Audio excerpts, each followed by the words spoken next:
Hi everyone! Before we dive into this week's episode, please check out our promo of the week. Hey there, Rainbow Warriors. I'm CJ, host of Beyond the Rainbow, True Crimes of the LGBT. My episodes focus on crimes committed by and against the LGBTQ community. I've covered cases you probably have heard of, such as Matthew Shepard, Brandon Tina, and the Orlando Pulse nightclub massacre, as well as some lesser-known cases like the murder of Ray Hainish, the Australian gay beat murders, and the suspicious disappearance of Lisa Lynn Stone.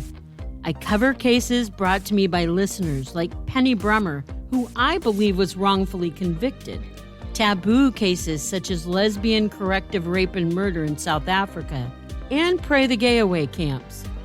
I discuss gay serial killers, women who pretend to be men to hook up with other women, and trans murders. I'm opinionated and uncensored. I know I'm not everyone's cup of tea, but surely I'm someone's shot at tequila. No matter what your gender or orientation in life might be, please join me as I tackle rainbow crimes in search of unicorn justice. Remember, it's not a crime to be gay, unless you're a murderer.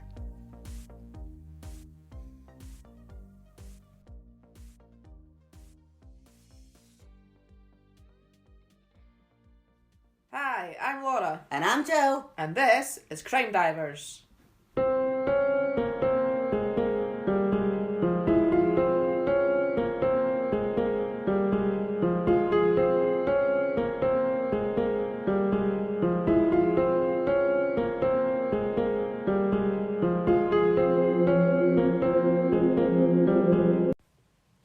Hello everybody, welcome to today's episode. Hello, everyone. So just before we start, I've got a little bit of true crime news. Oh yes, you've got an update for us today. Yeah, I've haven't got you? an update for you. If anybody has listened to our older episodes or been with us right from the start, we did, I think it was episode 11, we did an episode called The Missing Author, and that was about Helen Bailey, who was murdered by her partner. Ian Stewart, his name was, and he was actually married before, and his wife had died. That's right. But once, and it had been, I think it was like her death had been treated as like epilepsy or something like that. Yeah. But once Helen had been murdered, they sort of thought, oh, okay, I think we're going to look back into his first wife. Yeah. So it turns out that he actually murdered his first wife as well. So I've just got an article here. I'm just going to read the article out because it's easier rather than trying to remember the details. So, a man who murdered a children's author in 2016 has been convicted of killing his wife 6 years earlier. Ian Stewart, 61, was found guilty of murdering Diane Stewart at their home in Cambridgeshire. Her death had been treated as epilepsy-related until he murdered his fiancée, Helen Bailey, and dumped her body in a cesspit at their Hertfordshire home. Mr. Justice Bryan sentenced Stewart to a whole life order, meaning he will never be released from prison. And quite right as well. Yeah. So, evidence from Mrs. Stewart's brain, which was donated to medical science, was used to help convict her husband. Oh, right. Oh, well.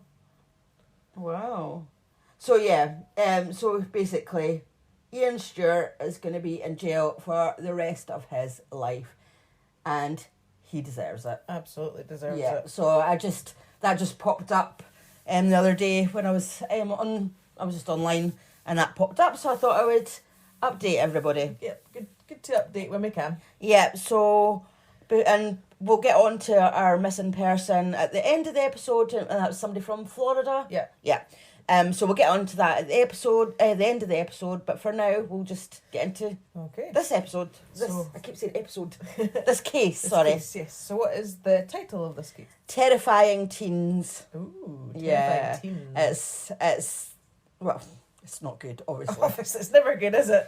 I know. I don't know why I bother. And I was thinking, like, about putting the trigger warning as well. And I thought, you know what? It's a true crime.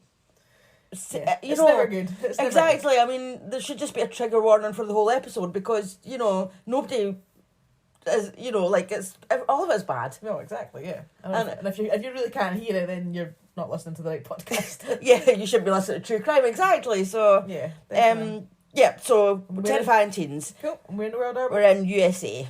Cool. You ready to dive in? Let's dive in. Go. So Shanda Sharer was born on the 6th of June 1979 in Pineville, Kentucky, USA. Her mum was Jacqueline and her dad was Stephen. Unfortunately, her parents divorced when she was young, but she remained close to both of them. They both moved on and remarried, and Shanda also got on really well with her step-parents, so they were all really close. It was all good. Mm-hmm.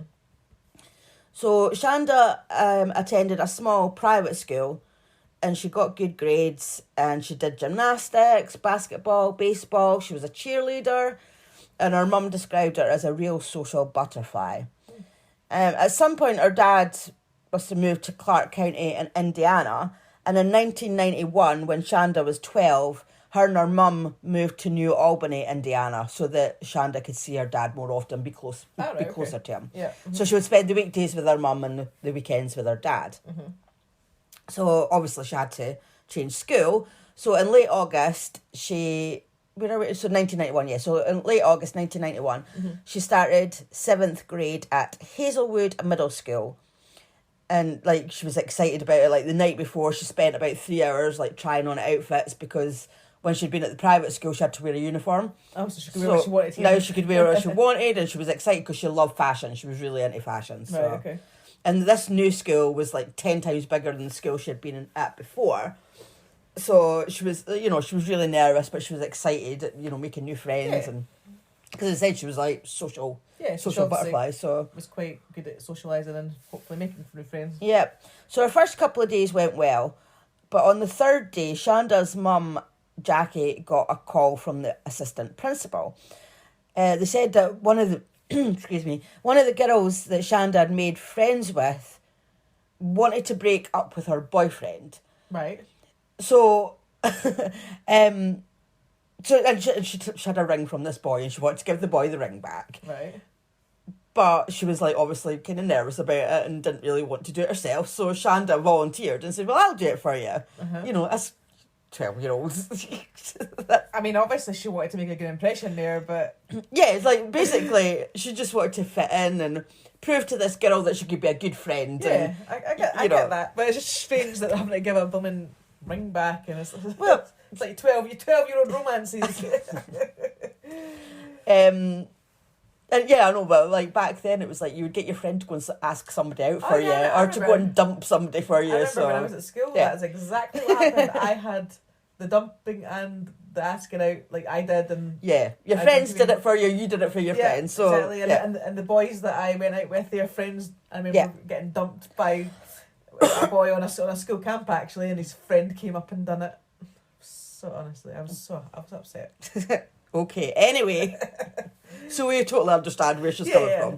Totally. Yeah, so she gave the boy the ring back. But the boy was confused and he was like, who are you? Because, it was her third day at school. Yeah. He'd never met her before. He'd never seen her before. Yeah. And he was like, look, it's none of your business. Uh-huh. And then, like, a girl called Amanda Heverin, she was 14. She came over and she confronted Shanda because this boy was her cousin. So she was obviously like, what are you doing? Like, why are you why are you approaching my cousin? Yeah. So Amanda told Shanda that she shouldn't be butting in where she didn't belong, and like she pushed Shanda to the ground and they sort of had a bit of a scuffle. So a teacher came along and broke up the fight. Amanda walked away with no injuries, but Shanda had a nasty bump on her head. So that's why the assistant principal had phoned her mum, because her third day there she'd got into a fight. Yeah. So they were both put into detention for a week, and they actually ended up becoming friends. Oh. So the following week, Shanda's mum, Jackie, she came home from work, and Shanda and Amanda were like sort of hanging out at Shanda's house, and Jackie was shocked. And later she said to Shanda she wasn't really happy about them being friends because of what's happened. She was like, Amanda's not really the kind of person that you need to be friends with, you know. But Shanda had said, she's not that bad. She's really nice. Like I want to be friends with her. So Jackie was kind of like, all right, okay then, just you can't choose their friends. You can't let them. Just sort of, she accepted her. So Amanda, who was 14, she had an on-again, off-again relationship with a girl called Melinda Loveless. Melinda was 16. That's a really... Loveless. I've never heard that sort There of was no love in that family. Yeah, I was just going to say... I will, sorry, at the end of the episode, tell you a little bit about her family, and there was no love there. So Melinda was 16, and she was actually a year older than her classmates, but she'd had to repeat a year. Right, okay. So that's why she was in a class of younger girls. So Melinda, she was quite controlling, and Amanda was getting tired of it, and their relationship was starting to break down. And I'm just thinking, sorry, I keep coughing. It's kind of, I just keep, these are children. This is like a 16-year-old and a 14-year-old, and we're talking about the relationship breaking down, and one of them being controlling, and it's just very... I know, it's just something you don't think of at that age. Yeah, I mean, like, when I think of 14 and 16, maybe not so much the 16-year-old, but a 14-year-old, I'm thinking, no, like, you don't need to be in relationships and... Like, just be a kid. Just be a kid, exactly. I mean, why are you getting into stuff like this? But, their relationship was starting to break down. And when Shanda started school there, Amanda was attracted to her. Remember, Shanda's only 12. Keep that in mind. And it's thought that a big part of the attraction was that Shanda was young enough that Amanda could kind of shape and control her in some way. Because she was sick of being controlled by Melinda. She's kind of like... to sort of do the same thing. Yeah, exactly. Or take control back, but then almost put it on to somebody Putting it on to somebody else, yeah. So Amanda broke away from Melinda because she was interested in Shanda. So, as this was 1991, texting wasn't on the scene yet. No. So the kids in school, they would communicate by, like, passing notes to each other. So that's how Amanda decided that she was going to approach Shanda, through letters. So she would, like, write her notes, and she would, like, compliment Shanda about her appearance and her clothes, and she would say things like, do you like girls? And, Amanda, I mean, she's 12. Like, she probably doesn't even know. She's probably not even thinking about it. well, yeah, not so much she doesn't know, because I know, like, a lot of people know early on, sort of. But, yeah, I mean, she's probably not even thinking about it yet. I wouldn't... Yeah. Well, everybody's different. Yeah. And she laid it on thick, like, writing letters, saying that she liked her, and the two of them, like, started spending more and more time together. So they did sort of... I don't know how close they got, but they were sort of a bit more than friends. Right, okay. And there was a school dance was approaching, and Shanda agreed to go as Amanda's date. And they had a great time until Melinda Loveless showed up. Melinda spotted Amanda and Shanda, and she was like, she wasn't happy, and she confronted them, and she told Shanda to stay away from Amanda, and it just kind of ruined the night. And I think from then, I mean, I didn't really write about it, but I think from then, like, Melinda sort of started bullying Shanda, like, at school and things like that, and threatening her and whatnot. But Shanda and Amanda they were like, no, we want to see each other, so they kept on seeing each other. There it is. And soon Shanda's mum, Jackie, she started seeing worrying changes in Shanda. She was failing a lot of her classes. Now, remember, before I said she was really good at school, but she was starting to fail a lot of her classes, and she found out that Amanda had taught Shanda... So awkward when their names rhyme, isn't it? Very similar. Amanda had taught Shanda how to forge her mum's signature. So she'd been, like, signing her progress reports as her mum. Right, so, yeah, I've been there, done that. Yeah, I was going to say... I still always remember one time that I didn't want to do PE or something, I think, at school, and no.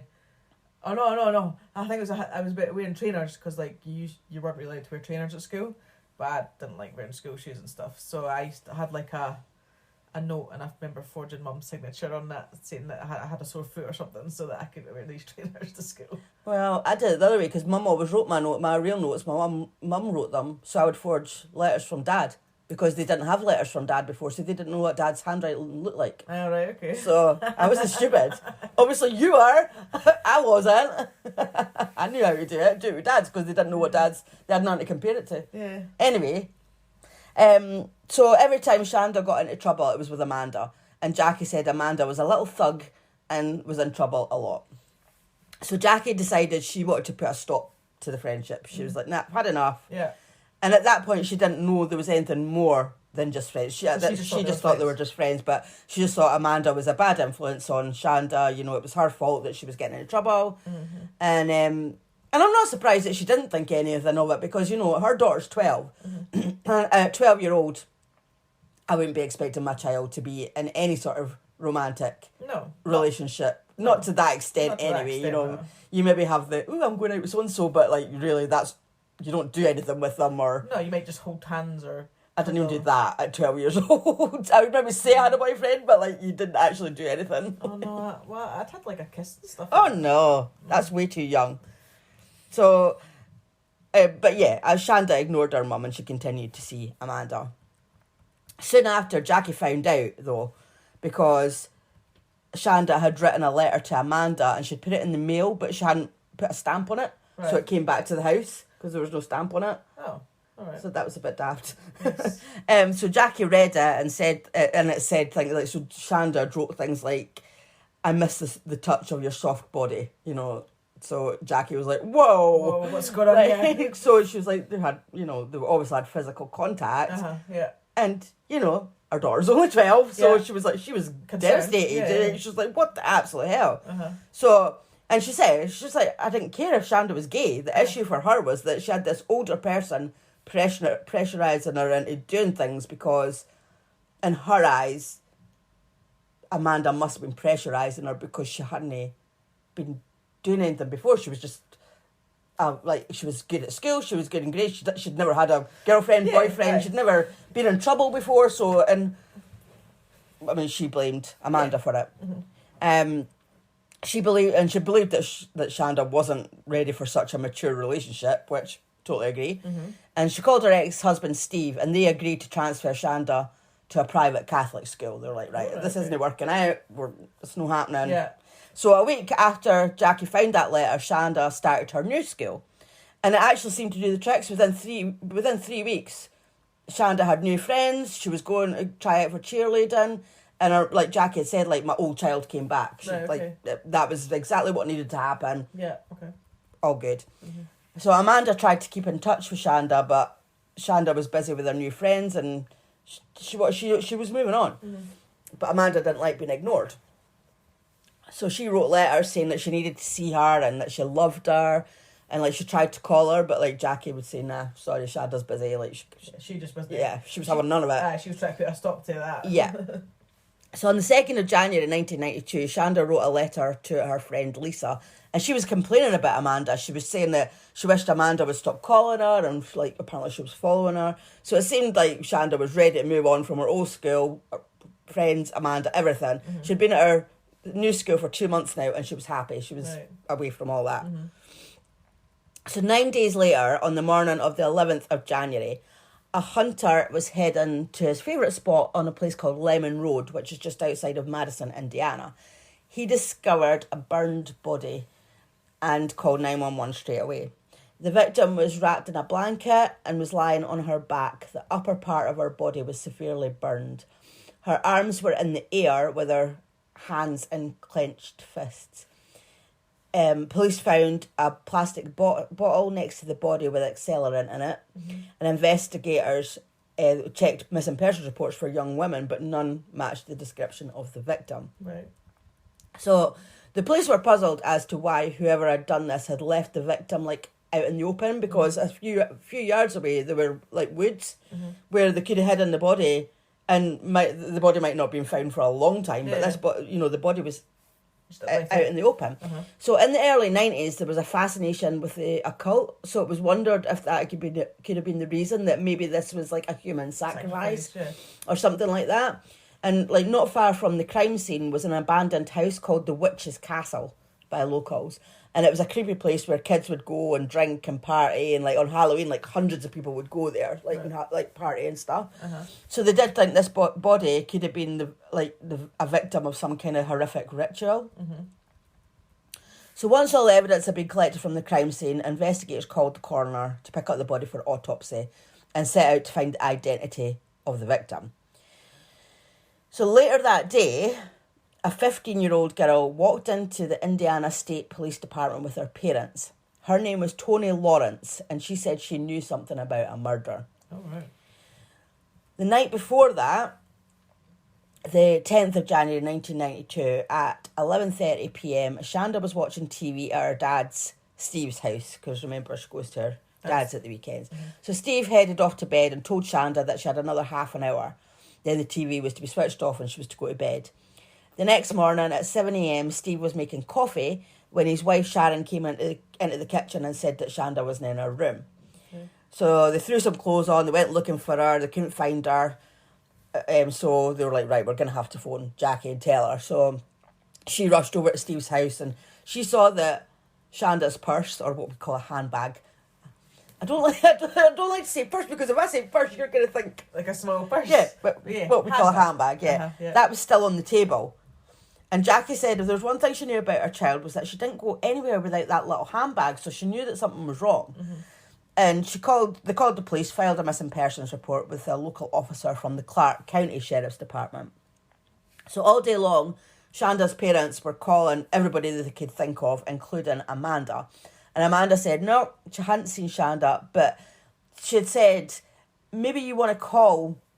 And she said a name, but I don't know what name that she said, because it was like I'd seen a documentary with her mum. So Jackie had said that Amanda said, oh, maybe you want to call this person. So when she said that, she was like, Amanda knows what's happened. But of course they had no proof, and all they could do was wait and hope that Shanda would come home. So back to the Indiana State Police Department, which is 45 miles away from where Shanda's parents are. Right, okay. So Tony Lawrence, she'd went into the police station. So she was Tony Lawrence, she was from a middle-class family. She was raised in a good home. She was a bit shy, but apparently a good kid. She started off by telling them that some girls that she had been with the night before bragged that they were going to go to the witch's castle and kill a girl. And that's exactly what happened. All right. She said that she had never met the victim before, and she didn't even know her last name. But she knew that she was called Shanda, and that she was staying in Clark County the night before. While she was being interviewed, an officer called the Clark County Department to see if they had a missing persons report for a girl named Shanda, which of course they did. Because where they'd actually been, where they found her body, they were actually looking for a woman because they couldn't tell how old the victim was. So and they were actually looking for a young woman. They weren't looking for a 12-year-old. Right, okay. Oh dear. So a detective was sent to Steve's house at about midnight, and the detective just sat down and said Shanda's gone. And Jackie was like, well, what do you mean she's gone? And he went, I'm really sorry, but your child's been murdered. Imagine hearing those words. Oh, that just gives me the shivers thinking that. And the following day, Jackie was watching the TV and the news came on and there was a report about Shanda. And it said, before Mass yesterday morning, the students at Our Lady of Perpetual Help found out a classmate was killed, because that was a new school that she'd started at. The bubbly teen who liked basketball and loved the colour lavender died of smoke inhalation. Apparently she was alive when set on fire. Nobody knew how to tell Jackie that, so that's how she found out that her daughter had been set on fire. Oh my God, so on the news. She didn't even know at that point. No. Why didn't the police tell her? I know, they said nobody knew how to tell her that, but... I mean, I know there's no easy way. I mean, it's not something you want to have to tell somebody, but you can't. I think I found that strange that the police never gave her all the details. Or maybe they just maybe thought she wasn't ready to hear all the details yet, but... Maybe, but then, I mean...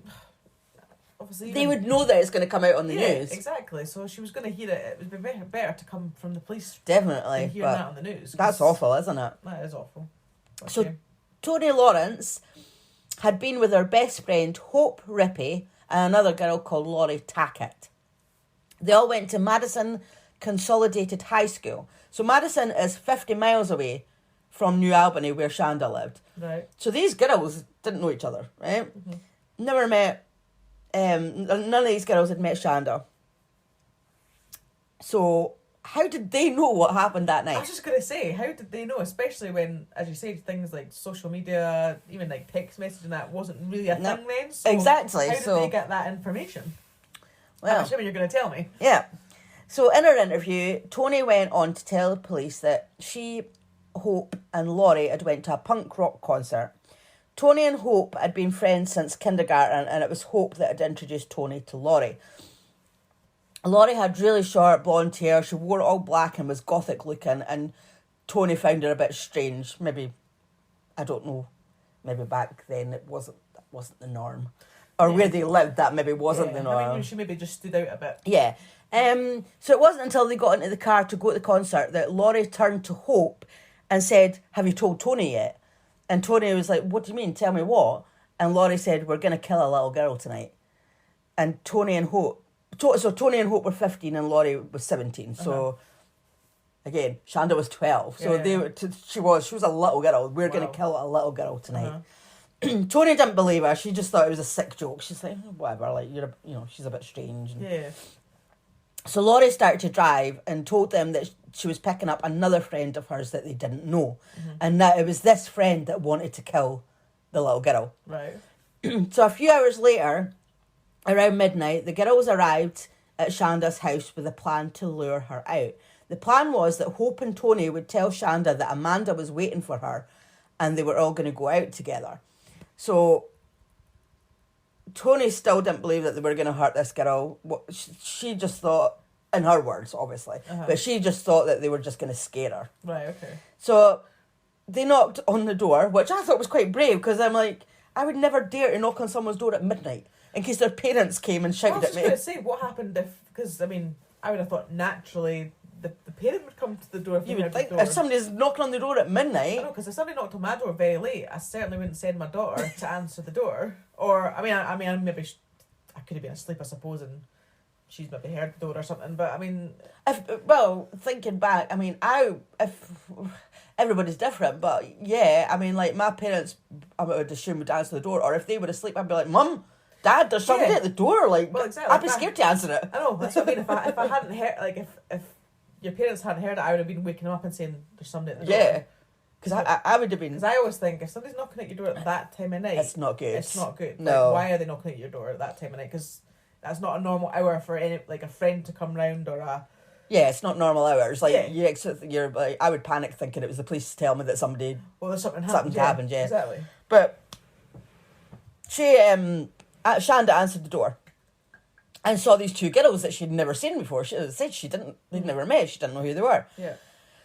So she was really wary and probably a bit nervous, but the girls explained that they were friends of Amanda's and they were all going to go out and Amanda would be there. So Shanda must have decided that she wanted to see Amanda, because remember before she was kind of moving on from Amanda. I was just going to say, like, what made her actually think, oh yeah, I'm going to go out and actually, see Amanda. And then obviously, because I mean, especially when there's these girls that she actually does not know. I mean, I would be very, very wary. I'd be like, no, sorry. Yeah, but remember she's 12 as well. I mean, at 12 she's maybe quite naive and I don't know what I mean, or she might have thought, well, do you know what, actually I am going to go and see her and I'm going to tell her to leave me alone. It could have been that sort of situation. To kind of get some closure with it. So, but whatever the reason was, she decided that she was going to go with them. So she got into the car and she was expecting Amanda to be there, but she wasn't. So she was like, where's Amanda? And they told her that Amanda was waiting for her at the witch's castle. So she was like, okay, let's go. So as they started driving, suddenly Laurie's friend, who was hiding in the back of the car, jumped up and grabbed Shanda by the hair, put a knife to her throat and said, shut up, bitch. Okay. This was 16-year-old Melinda Lovelace, Oh. Amanda's ex-girlfriend. Amanda wasn't there. There was no plans for Amanda to be there. So she was actually nothing to do with it. Amanda was actually nothing to do with it. I bet you were expecting it was going to be Amanda. Yeah, I was actually, yeah.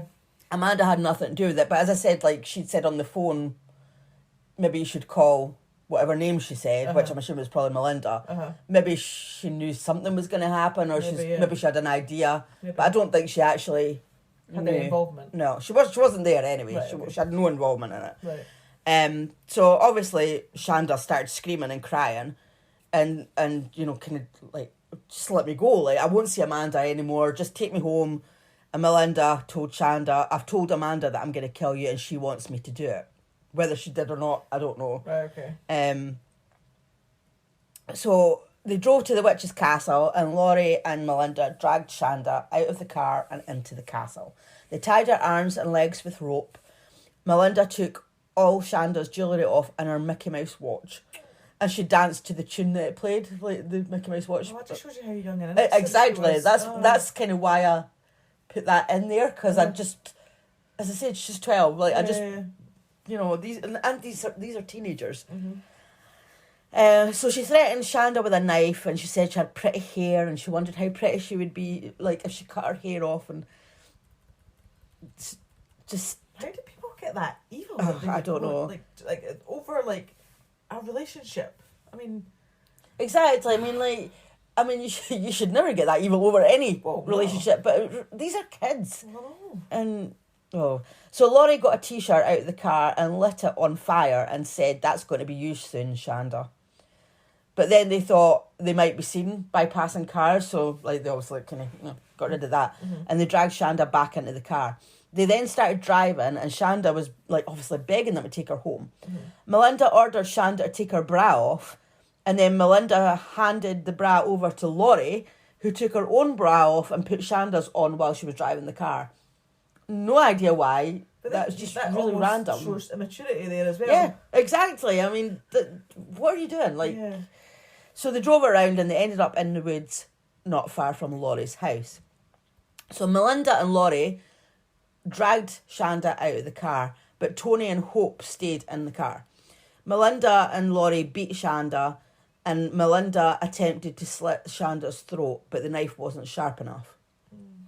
So at one point, Hope got out of the car, and she said that she was trying to get Shanda away from Melinda and Laurie, but Tony said from what she saw, it looked like Hope was holding Shanda for them. Mm-hmm. So I think she was just saying that as an excuse to try and, get off with it. Yeah. So Hope came back to the car, and Tony asked why she was helping them, and she said, "No, I wasn't. I was trying to help Shanda." Uh-huh.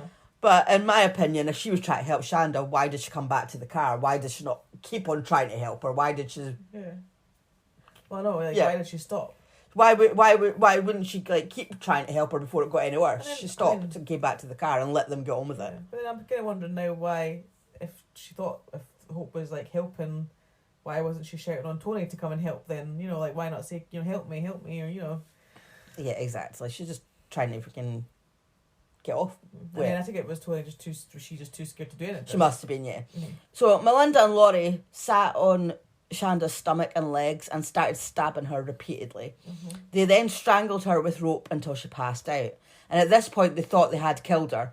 So they went back to the car, told Hope and Tony that Shanda was dead and that they needed help to put her in the trunk of the car. But Tony refused. She just stayed where she was. She was in the car, she refused. And Hope started to cry. So neither of them helped put her in the trunk. Mm-hmm. So Melinda and Laurie put Shanda in the trunk and they drove to Laurie's house. So they went inside and they had a drink, a soft drink, not alcohol. They got some soda or whatever, juice, whatever you want to call it. Because people call it different things. I don't know what to call it. I know what you mean. Because we call it juice, don't we? But I think in America they'll probably call it soda. Yeah. Some place call it pop. Or pop. That's like an English thing. Yeah. Anyway, they had a drink. Mm-hmm. And they were deciding what to do with Shanda's body while they were having a drink. But then all of a sudden they heard dogs barking outside, and they realised that the dogs were barking because they could hear screaming coming from the trunk of the car. So Laurie went out, opened the trunk and stabbed Shanda several more times until she was quiet. For God's sake. So she came back and said maybe we should drive around until she dies slowly. Imagine even saying that. That's awful. I know. So they left Tony and Hope at Laurie's, and Melinda and Laurie started driving around. Anytime that Shanda came round and started screaming, they would stop the car and beat her with a tire iron. And at one point, they even sexually assaulted her with the tire iron. Oh my God. And this happened several times, not just once or twice. So obviously, Shanda was a fighter. I was just going to say, it's amazing that she obviously was survived. At this point. Yeah, as I say, she was a fighter. So they went back to Laurie's house and told Tony and Hope what they had been doing, and they were laughing about it, and they said they were pretty sure that Shanda was dead now. So they went to the car, and Melinda and Laurie wanted to show the other girls what they'd done. So they're like, come and have a look. Oh, no. But Tony refused. She was like, no, she wouldn't go and look. She sat, just got into the back of the car. Mm-hmm. Hope went and had a look. She stood over Shanda, sprayed window cleaner at her. So in her wound, she spraying window cleaner at her and said, "You're not looking so hot now, are you?" Oh my God, that's awful. So she, as I said later on, she's trying. Is this all what Tony's telling the? Yeah, this is Tony's. What's Tony's telling them? So how do the?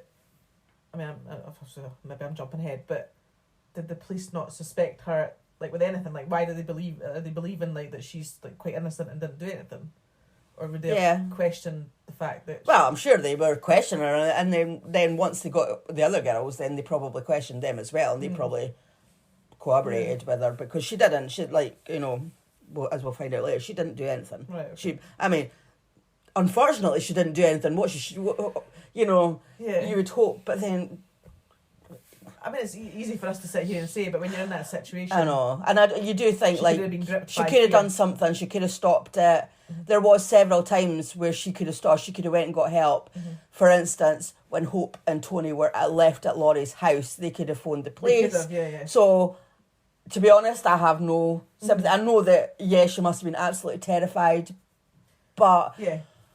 She could have phoned the police at that point. Exactly. What was there to be terrified of at that point? Yeah. She could have phoned the police and said, look, this is what's happening. You need to go and, she could have given a description of the car. I mean, there may have been a chance that they could have saved her. Well, as I just said, while they were driving around, Shanda kept coming too. Mm-hmm. So while they were driving around, she was still alive. So if Hope and Tony had phoned the police at that point, give a description of the car, the police could have got to her in time to save her. So... Yeah. I don't have any sympathy for her. No, that's very true. To be perfectly honest, as I said, it is easy for us to say, and we've never been in that situation, but she did have, and there was two of them. Yeah. Because Hope was with her as well, so it could have been like, come on, we can do this, but we need to phone the police. Yeah. And they didn't do anything, so... So they drove to a gas station and told Tony to go in and buy a big bottle of Pepsi. So when she came back out, Laurie grabbed it, poured all the Pepsi out of it and filled it with gasoline. Mm-hmm. So they drove again and ended up on Lemon Road. And they stopped and opened the trunk and Shanda was still alive. Wow. Yeah, exactly. So... After everything that she's been through, she could have been saved. Mm-hmm. So they dragged her out of the car. Laurie and Hope wrapped her in a red blanket. Hope poured the gasoline on Shanda and Laurie and Melinda set her on fire. So Melinda and Laurie got back into the car laughing and they drove off. But Melinda told Laurie to turn around and go back because she's like, I'm not sure that she's dead. So can turn around and go back. I want to make sure. She got out of the car and poured the rest of the gasoline on her to make sure that Shanda would definitely die. Oh my God, that's pure evil. That is. There's just... Where does that come from though? Where? So she got back in the car and off they went to McDonald's for breakfast. So no matter how terrified Tony was, she still managed to go to McDonald's and have breakfast. Exactly. I mean, good on her for going and confessing and... But too little too late. Yeah, exactly. Mm. So I just wanted to tell you a little bit about the girls. Mm-hmm. Just a little bit about their background. Just background information. Uh-huh. So Laurie Tackett, she claimed that she was molested at least twice as a child at ages 5 and 12. In 1989, her mum discovered that she was changing into jeans at school, and after a confrontation, her mum attempted to strangle her.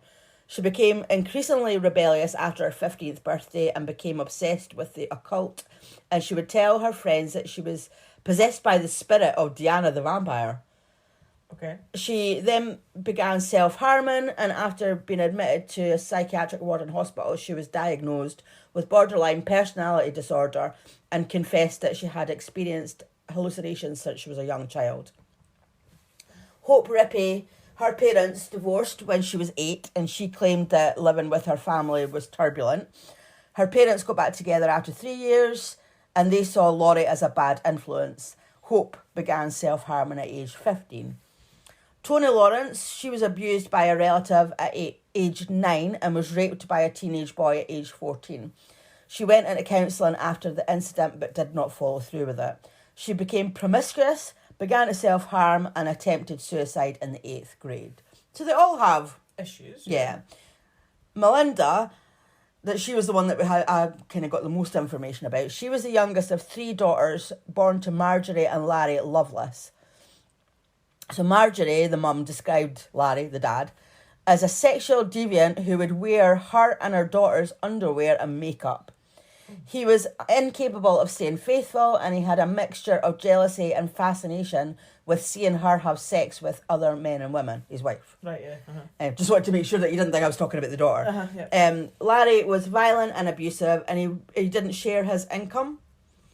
So, like, he had a wife and 3 kids. But yet, any money that he made, he spent it on himself, especially guns, motorbikes, and cars. Oh, right, okay. So relatives would say that Melinda and her sisters would turn up at their houses hungry as they weren't getting enough food at home. Right.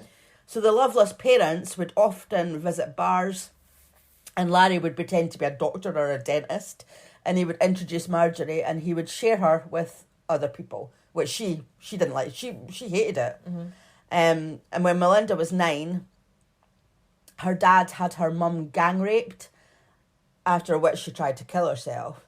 And then Marjorie tried to kill herself several times throughout Melinda's childhood. Mm-hmm. After the gang rape, Marjorie refused Larry sex for a month until he raped her in a room next to their daughters, and the daughters heard everything. Mm-hmm. So it's unclear about the extent of Larry's abuse to his daughters and other children, but the girl's cousin accused him of molesting her from age 10 to 14. And his wife, so his sister-in-law, when she was 13, she accused him of the same.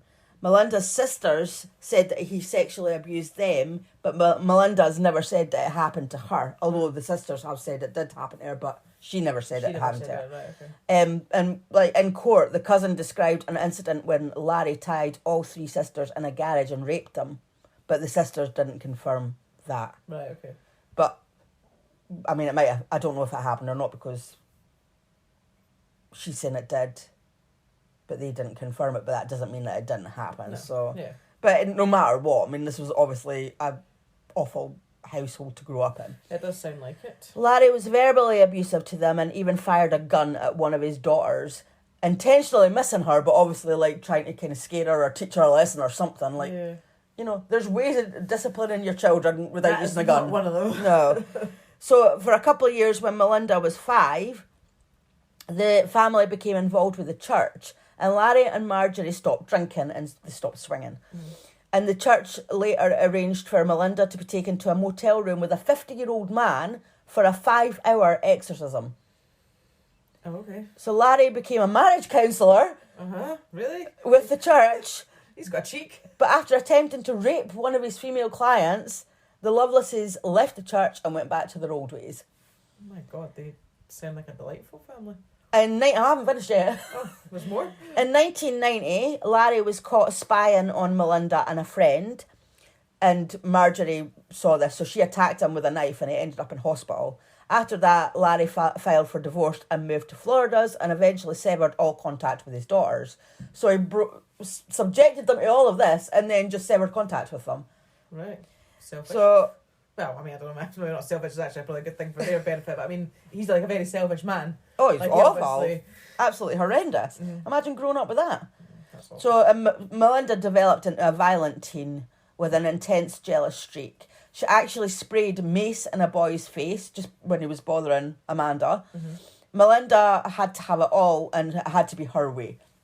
Investigators discovered several months earlier Amanda's father had actually filed a complaint because he had found alarming letters written by Melinda about how much she hated Shanda and that she wanted to hurt her, and one of them even said, "I want Shanda dead." Oh, right, okay. So I'm thinking that's maybe why Amanda had said that on the phone. Yeah. You might want to speak to Melinda or whatever because she'd obviously read these letters. Yeah, she'd known about them, yeah. So when she met, so when Melinda met Laurie, she knew that she could help her. She knew that Laurie was fascinated with fire, and she always talked about how she wanted to burn somebody. So she talked about how she wanted to stick a knife into somebody's stomach and just to see what it felt like. So basically, Laurie wanted to kill someone, and Melinda wanted someone killed. So it was like a perfect to match.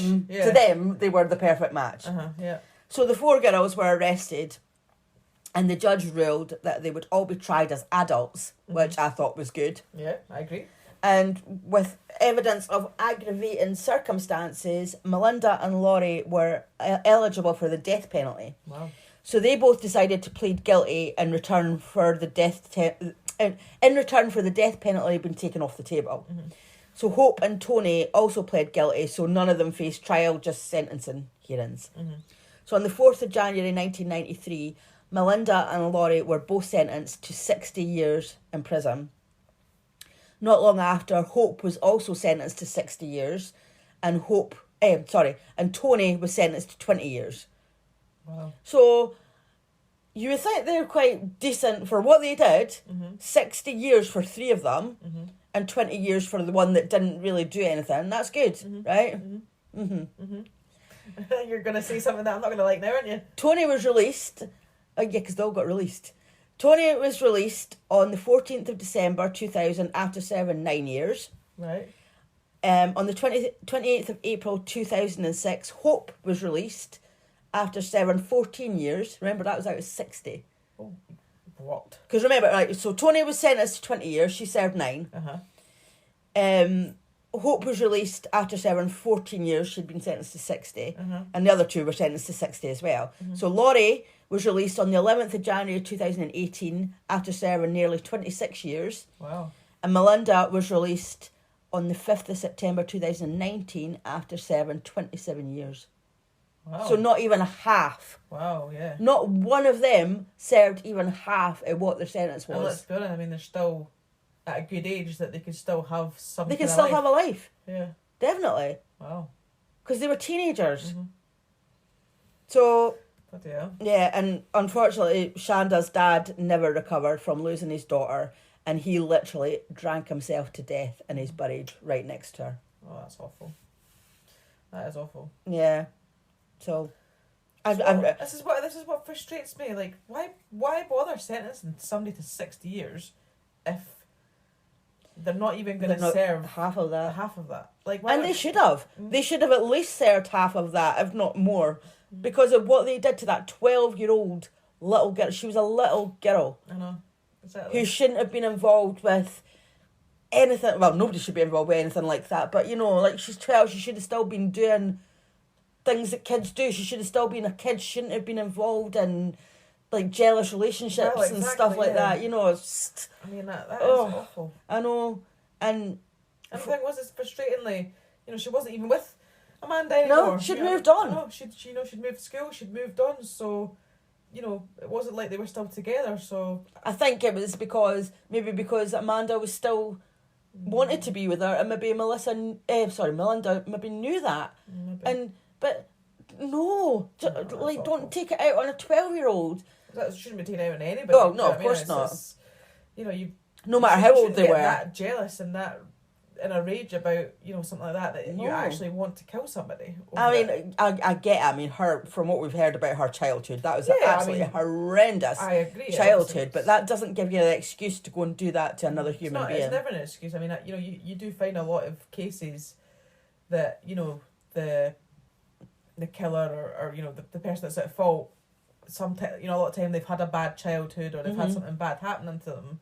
But that doesn't give them the right to go and then take out on somebody else. I mean, you know, they need to deal with it in the proper way by having counselling or whatever. It's not an innocent person's fault, you know, what they've been through in their life.